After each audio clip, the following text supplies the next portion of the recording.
자, 오늘 말씀 이제 유다에 대한 축복이에요. 지금 이 49장 전체가 야곱의 마지막 사명입니다. 근데 축복인 거죠. 자, 여러분 그만큼 저와 여러분에게도 중요한 부분이 축복이에요. 그렇죠? 자, 우리 생사화복이라는 말이 있죠.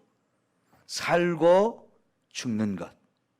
그 다음에 저주냐 축복이냐. 이게 이제 한 묶음으로 이렇게 생사화복이라고 이렇게 해서 어떻게 보면 인생에서 가장 중요한 문제를 말하는 것 같아요. 첫 번째로 중요한 것은 사느냐 죽느냐 하는 문제죠. 그것이 오늘 우리에게 단순히 사느냐 죽느냐 이 문제를 뛰어넘어서 우리가 구원받아서 천국에 가느냐 아니면 구원을 못 받고 지옥에 가느냐 이 문제죠.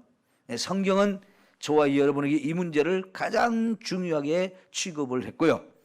그래서 우리 죽음을 불러온 이 죄 문제, 죽음의 문제를 해결하기 위해서 하나님의 아들이 이 땅에 와서 저와 여러분을 대신해서 십자가에서 죄를 다 담당하고 죽어서 우리의 죄도 해결해 주시고 죽음의 문제 해결해서 저와 여러분을 천국으로 인도하는 줄 믿습니다. 자, 이게 이제 첫 번째 제일 우리 인생에서 중요한 문제죠. 사느냐 죽느냐, 천국 가느냐 지옥 가느냐, 이게 첫 번째 중요한 문제예요. 그럼 그 문제가 해결되고 나면 그 다음에 또 우리에게 제일 중요한 문제가 뭘까요? 여기 화복, 그죠? 화가 임하느냐 복이 임하느냐 이 문제도 중요한데, 저는 이 문제, 이 구원받은 이후에 우리의 삶에 있어서 이 복을 받느냐 저주를 받느냐 이 문제도 중요하지만 그 문제보다 더 중요한 게 또 있다고 생각해요. 뭘까요?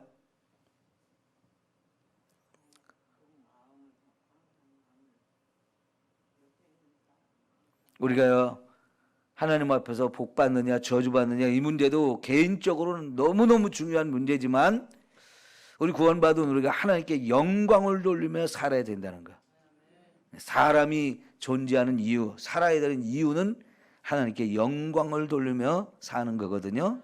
그게 복을 받고 사는 인생인가 저주를 받고 사는 인생인가 이 문제보다도 사실은 더 중요한 것이다. 저는 그렇게 생각합니다. 일단은 여기서는 그 부분은 이제 다루지 않고 있는데 뛰어넘어서 우리 인생이 예수 믿고 그 다음에 축복을 받는 인생인가 저주를 받은 인생인가 이걸 말하고 있어요.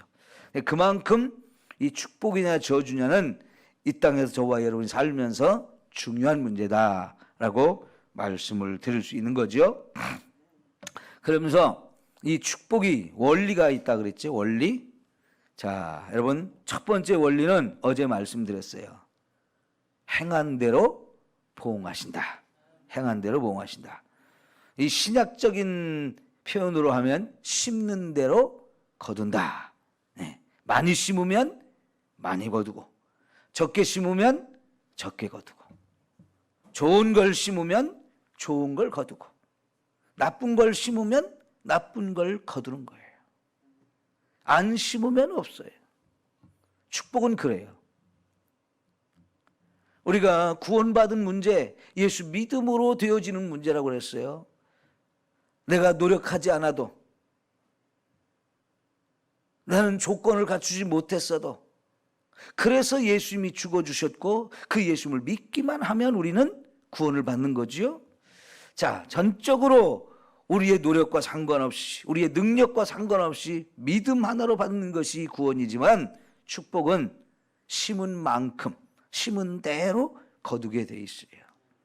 그래서 여러분 우리가 루벤, 시몬, 레위 이 첫째, 둘째, 셋째 아들에 대한 야곱의 기도는 축복의 기도가 아니고 저주였습니다. 자, 여기서 한번 잘 생각해 보세요. 아버지입니다. 내 아들들이에요. 그 아들들이 큰 죄를 범했어요. 그냥 그게 아버지의 마음으로 이 아들들을 위해서 기도한다면 이렇게 저주가 나올 수 있을까요? 아무리 내 자식이 잘못했어도 여러분 내 자식을 사랑하기 때문에 끌어안죠.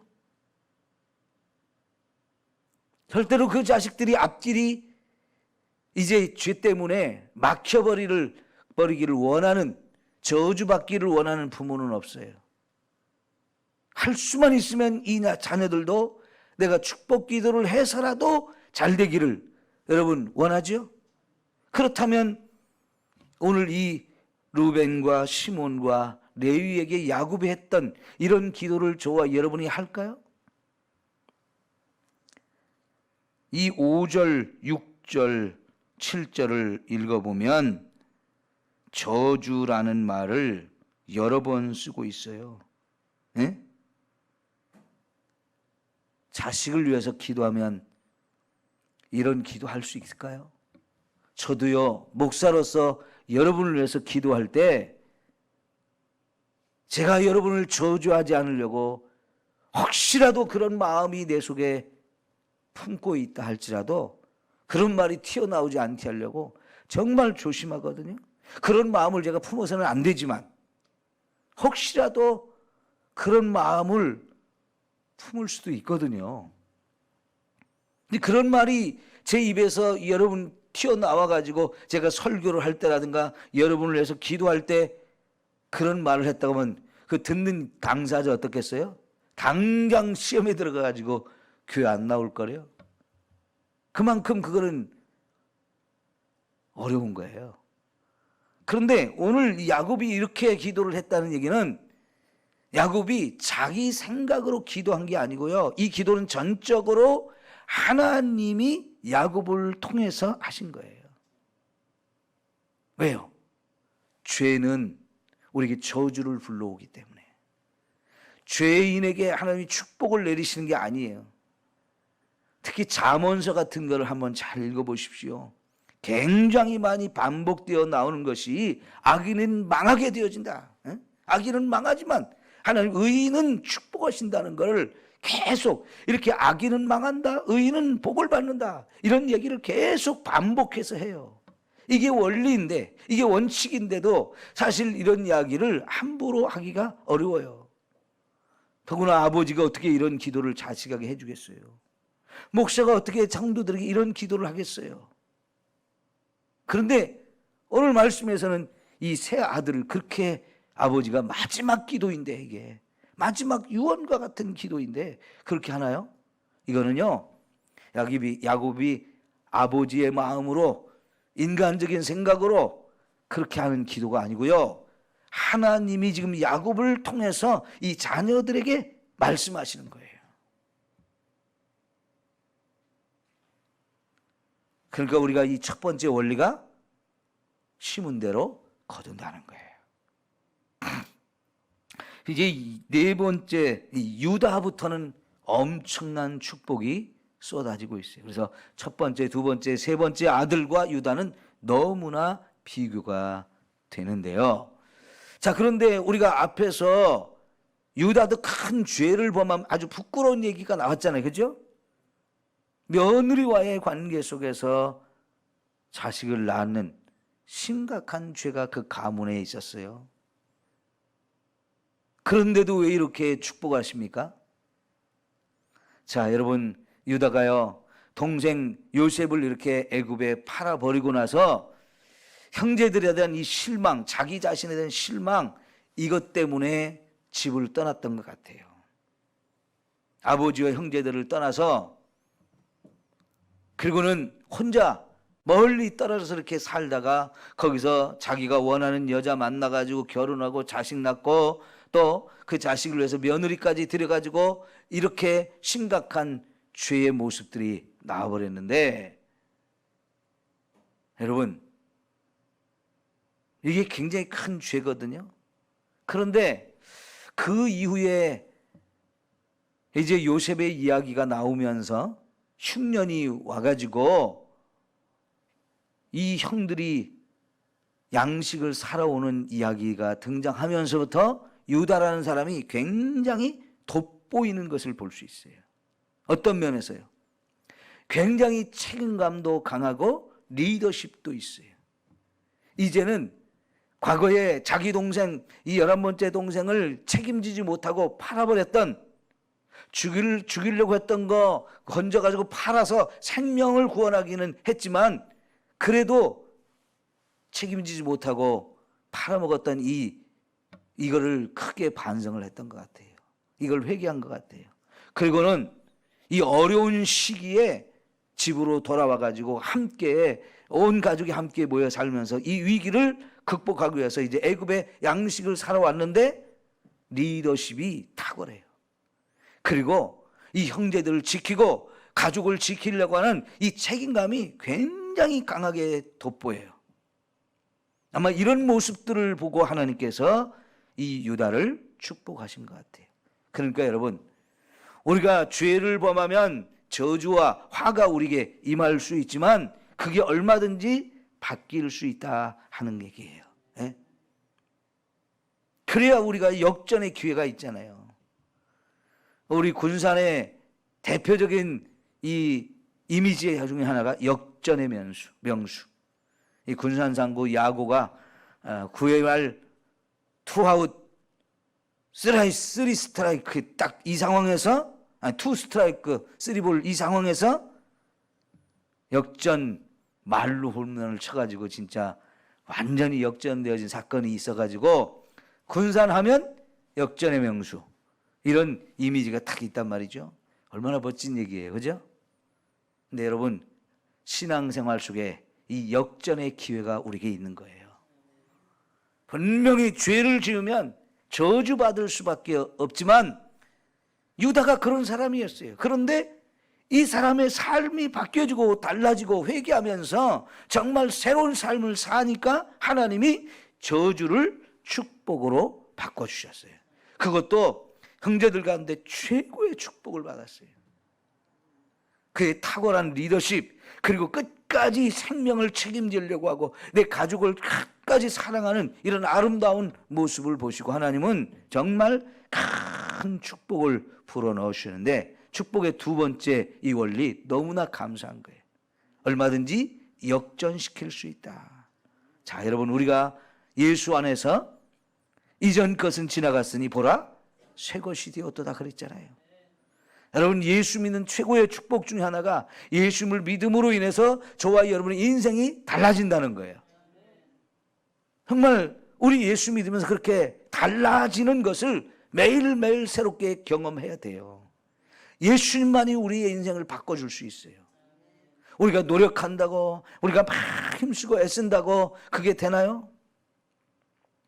여러분, 제가 많은 알코올 중독자들을 이렇게 만나봤는데요, 한결같이 그들도 자기가 그렇게 사는 게 싫은 거예요. 누구보다도 이 알코올 끊어버리고 새로운 인생 살고 싶어 하더라고요.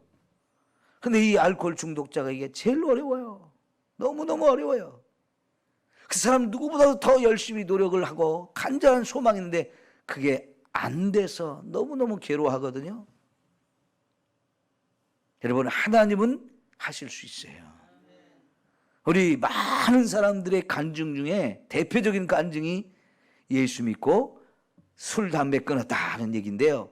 근데 끊게 된 많은 경우가 어느 날부터 갑자기 그게 싫어지더라는 거죠. 그렇게 좋아하고 그렇게 중독이 되었던 사람들이 냄새도 싫어지고 그걸 막 입에 대는 순간 구역질이 나고 도저히 못하게 되어지는 상황 속에 하루아침에 뚝 끊어졌다, 이런 간증하는 사람들이 꽤 많거든요. 여러분, 이 하나님이 그렇게 바꿔주시는 거예요. 하나님만이 저와 여러분 인생을 변화시킬 수 있어요. 완전히 새로운 피조물로 바꿀 수 있어요. 내가 인생이 아직도 변하지 못하고 버리지 못하고 여전히 죄에 사로잡혀 있는 것들이 있어서 여러분 고민이 되고 문제라고 인식되어지면 예수님을 통해서 그거 완전히 청산하십시오. 깨뜨리십시오. 그래서 우리 인생을 바꾸셔야 됩니다. 그러면 저주받을 인생도 얼마든지 축복받는 인생으로 바뀌어지는 거예요. 얼마나 멋진 역전입니까? 유다가 그런 사람이에요. 여러분, 그래서 우리가 이 축복을 위해서 기도하잖아요. 축복을 위해서, 축복받기 위해서 기도할 때 기도만 했다고 복을 받는 게 절대로 아니에요. 이런 기도와 더불어 우리가 해야 되는 것이 변화돼야 돼요. 변화된 삶이 동반돼야 그때 비로소 이제 진짜 축복이 임하는 거거든요. 그래서 이 축복 기도를 할 때 저와 여러분이 반드시 회개하고 변화가 있을 때 우리가 기도한 대로 열매가 맺어질 줄 믿습니다. 근데 이렇게 축복을 위해서 기도할 때 꼭 3대를 여러분 살펴봐야 돼요. 첫째는 우리 조상, 두 번째는 나, 세 번째는 우리 자녀들. 그래서요, 우리 조상들이 잘못해놨으면 그것이 위에서 윗물이 맑지 않으면 그 더러운 물이 내게 흘러 들어오면 나는 축복을 받기가 어려워요. 복을 받으면서도 구정물이 함께 흘러 들어와서 복과 저주가 함께 임하게 돼요. 그러면 복을 받아봐야 소용이 없어요. 그러니까 우리 조상들이, 부모나 조상들이 잘못한 죄가 있다면 그것을 여러분이 철저하게 회개하고 끊어버리셔야 돼요. 예수님의 이름으로 끊어야 돼요. 조상들이 가지고 있던 잘못된 습관, 그것이 내게 흘러왔으면 이걸 예수의 이름으로 끊어야 이게 사라지는 거예요. 조상들부터 흘러오는 이 더러운 물, 구정물, 이게 내게 계속 흘러 들어오면 내가 아무리 축복을 받는 이 삶을 살고 그렇게 축복이 내게 임한다 할지라도 요 흘러 들어온 잘못된 것이 나로 하여금 자꾸 죄를 짓게 만들고 그러면 우리 인생은 복을 받기가 어려워요. 첫 번째, 우리 조상들의 죄를 잘 살펴가지고 회개하고 끊으십시오. 두 번째, 나를 살펴서 내가 죄진 것, 내가 좀 잘못 살고 있는 것, 변하지 않은 것, 이런 것들이 있어요. 또 나쁜 습관들, 이것이 내 자녀들에게 계속 또 흘러가거든요. 이거를 내가 알아서 예수의 이름으로 끊어내야 나 때문에 내 자녀들의 앞길을 가로막고 그 자녀들의 길을 고통스럽게 만드는 일이 없어요. 근데 이런 부분이 얼마든지 있을 수 있어요. 이거 냉정하게 찾아서 회개 기도하고 끊어내서야 내 자녀들에게 이것이 흘러가지 않게 됩니다. 우리 엄마 소도 얼룩소, 엄마 닮았네 얘기 많이 하잖아요. 이게 틀림없는 법칙이에요. 무서운 겁니다. 그러니까 내 자신의 삶을 잘 살펴서 이걸 끊어내야 자녀들이 나 때문에 고생하지 않아요. 세 번째는 우리 자녀들을 보면서 자녀들이 죄를 짓고 잘못하는 것도 여러분이 자꾸 기도하셔서 그 자녀들을 하나님이 돌이켜서 믿음으로 바로 서게 하고 그래서 하나님이 축복의 길로 인도해 주도록 기도하셔야 돼요. 어떻게 보면 사람들이 물질적인 축복이 임하면 속아요. 아, 우리 자식이 복을 받고 있다. 속을 수 있는데요. 물질적인 축복은요, 아무것도 아니에요. 이 세상에서 잠시 누리는 것뿐이에요. 근데 그것 때문에 오히려 하나님으로 더 멀어지고 그것 때문에 하나님께 더 가까이 오지 못하는 이런 일이 더 많거든요. 왜? 물질이 이렇게 많아지고 그래서 스스로 성공했다는 생각이 들면 더 교만해져요. 하나님께 오기가 어려워져요.